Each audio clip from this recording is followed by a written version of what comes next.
Espíritu Santo, fuente de luz, ilumínanos. Salmo 13. Del maestro de coro, Salmo de David. ¿Hasta cuándo me tendrás olvidado, Señor? ¿Eternamente? ¿Hasta cuándo me ocultarás tu rostro? ¿Hasta cuándo mi alma estará acongojada y habrá pesar en mi corazón día tras día? ¿Hasta cuándo mi enemigo prevalecerá sobre mí? Mírame, respóndeme, Señor, Dios mío. Ilumina mis ojos para que no caiga en el sueño de la muerte, para que mi enemigo no pueda decir, lo he vencido, ni mi adversario se alegre de mi fracaso. Yo confío en tu misericordia. Que mi corazón se alegre porque me salvaste. Cantaré al Señor porque me ha favorecido. 365 días al encuentro con la palabra de Dios. Día 52.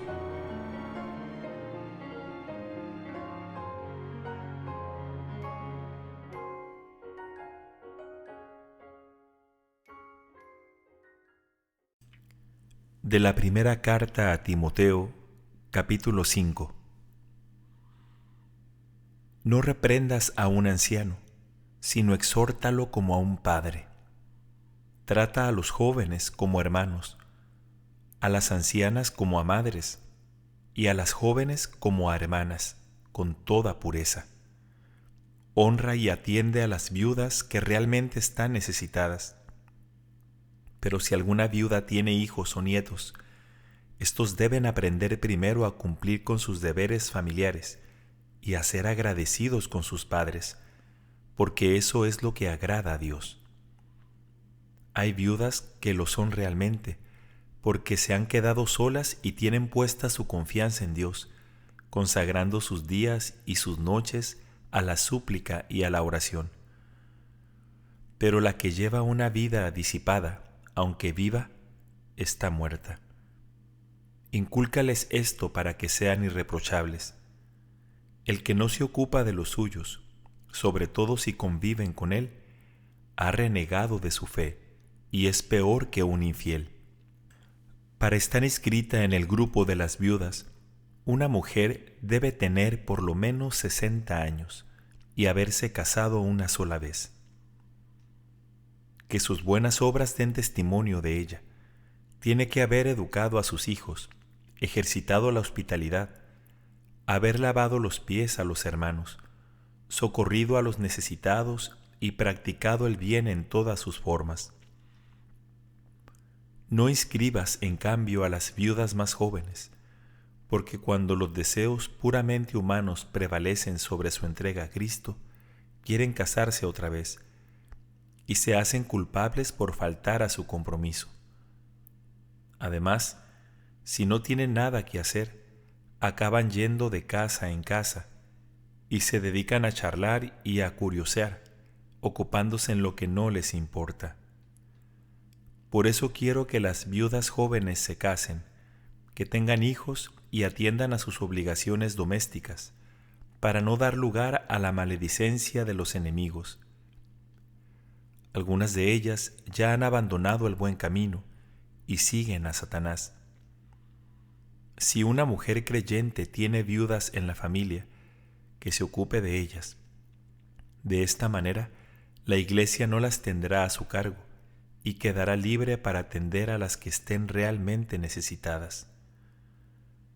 Los presbíteros que ejercen su cargo debidamente merecen un doble reconocimiento, sobre todo los que dedican todo su esfuerzo a la predicación y a la enseñanza. Porque dice la Escritura, no pondrás bozal al buey que trilla. Y también el obrero tiene derecho a su salario. No admitas acusaciones contra un presbítero, a menos que estén avaladas por 2 o 3 testigos.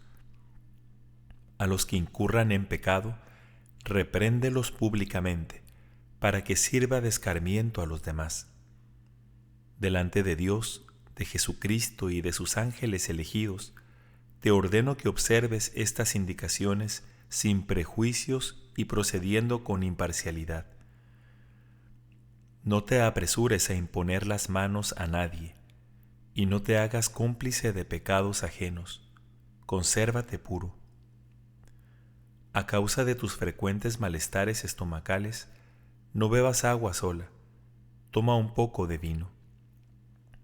Los pecados de algunas personas son notorios que no necesitan ser llevados a juicio. Los de otras, en cambio, solo se descubren después. De la misma manera, las buenas obras están a la vista, y las que no lo son ya se pondrán de manifiesto.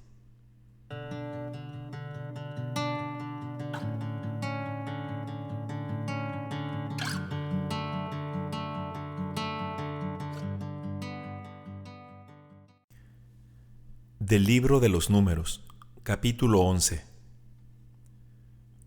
Una vez, el pueblo se quejó amargamente delante del Señor. Cuando el Señor los oyó, se llenó de indignación. El fuego del Señor se encendió contra ellos y devoró el extremo del campamento. El pueblo pidió auxilio a Moisés. Este intercedió ante el Señor y se apagó el fuego. Aquel lugar fue llamado Taberá, que significa incendio, porque allí se había encendido el fuego del Señor contra los israelitas. La turba de los advenedizos que se habían mezclado con el pueblo se dejó llevar de la gula, y los israelitas se sentaron a llorar a gritos, diciendo: «Si al menos tuviéramos carne para comer. ¿Cómo recordamos los pescados que comíamos gratis en Egipto, y los pepinos, los melones, los puerros, las cebollas y los ajos? Ahora nuestras gargantas están resecas. Estamos privados de todo y nuestros ojos no ven nada más que el maná». El maná se parecía a la semilla de cilantro, y su color era semejante al del bedelio. El pueblo tenía que ir a buscarlo. Una vez recogido, lo trituraban con piedras de moler o lo machacaban en un mortero. Lo cocían en una olla y lo preparaban en forma de galletas. Su sabor era como el de un pastel apetitoso. De noche, cuando el rocío caía sobre el campamento, también caía el maná. Moisés oyó llorar al pueblo, que se había agrupado por familias, cada uno a la entrada de su carpa. El Señor se llenó de una gran indignación, pero Moisés, vivamente contrariado, le dijo: «¿Por qué tratas tan duramente a tu servidor? ¿Por qué no has tenido compasión de mí y me has cargado con el peso de todo este pueblo? ¿Acaso he sido yo el que concibió a todo este pueblo, o el que lo dio a luz, para que me digas: llévalo en tu regazo como la nodriza lleva a un niño de pecho, hasta la tierra que juraste dar a sus padres? ¿De dónde voy a sacar carne para dar de comer a todos los que están llorando a mi lado y me dicen: danos carne para comer? Yo solo no puedo soportar el peso de todo este pueblo. Mis fuerzas no dan para tanto. Si me vas a seguir tratando de ese modo, mátame de una vez. Así me veré libre de mis males». El Señor respondió a Moisés: «Reúneme a 70 de los ancianos de Israel. Deberás estar seguro de que son realmente ancianos y escribas del pueblo. Llévalos a la carpa del encuentro y que permanezcan allí junto contigo. Yo bajaré hasta allí, te hablaré y tomaré algo del espíritu que tú posees para comunicárselo a ellos. Así podrán compartir contigo el peso de este pueblo, y no tendrás que soportarlo tú solo. También dirás al pueblo: purifíquense para mañana y comerán carne, ya que ustedes han llorado delante del Señor diciendo: si al menos tuviéramos carne para comer, qué bien estábamos en Egipto. El Señor les dará de comer carne. Y no la comerán un día, ni 2, ni 10, ni 20, sino un mes entero. hasta que se les salga por las narices y les provoque repugnancia, porque han despreciado al Señor que está en medio de ustedes, y han llorado en su presencia diciendo: ¿Para qué habremos salido de Egipto? Moisés dijo entonces: El pueblo que me rodea está formado por 600,000 hombres de a pie, ¿y tú dices que le darás carne para comer un mes entero? Si se degollaran ovejas y vacas, ¿alcanzarían para todos? Y si se reunieran todos los peces del mar, ¿tendrían bastante? Pero el Señor respondió a Moisés: ¿Acaso hay límite para el poder del Señor? Enseguida verás si lo que acabo de decirte se cumple o no. Moisés salió a comunicar al pueblo las palabras del Señor. Luego reunió a 70 hombres entre los ancianos del pueblo y los hizo poner de pie alrededor de la carpa. Entonces el Señor descendió en la nube y le habló a Moisés. Después tomó algo del espíritu que estaba sobre él y lo infundió a los 70 ancianos. Y apenas el espíritu se posó sobre ellos, comenzaron a hablar en éxtasis, pero después no volvieron a hacerlo.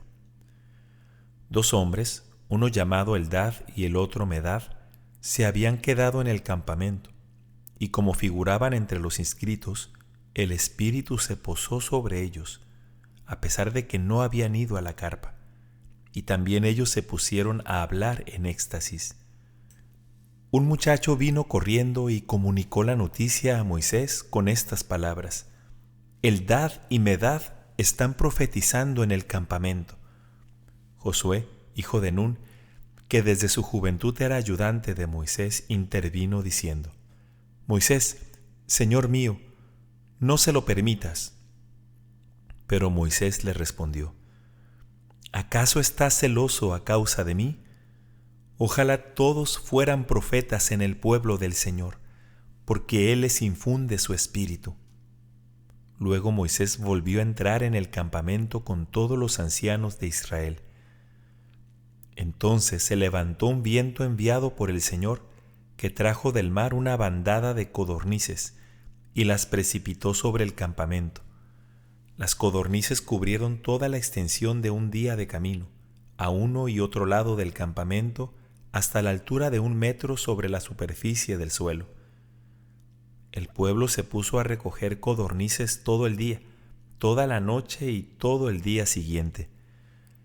El que había recogido menos tenía 10 medidas de unos 450 litros cada una, y las esparcieron alrededor de todo el campamento. La carne estaba todavía entre sus dientes, sin masticar, cuando la ira del Señor se encendió contra el pueblo, y el Señor lo castigó con una enorme mortandad. El lugar fue llamado Kibrot Hatabá, que significa tumbas de la gula, porque allí enterraron a la gente que se dejó llevar por la gula.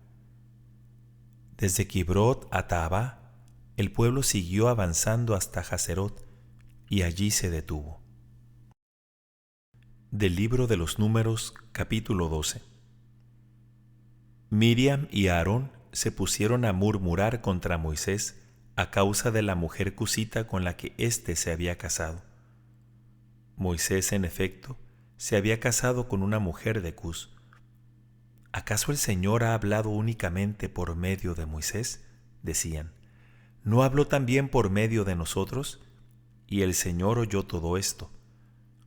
Ahora bien, Moisés era un hombre muy humilde, más humilde que cualquier otro hombre sobre la tierra. De pronto, el Señor dijo a Moisés, a Aarón y a Miriam: vayan los 3 a la carpa del encuentro. Cuando salieron los 3, el Señor descendió en la columna de nube y se detuvo a la entrada de la carpa. Luego llamó a Aarón y a Miriam.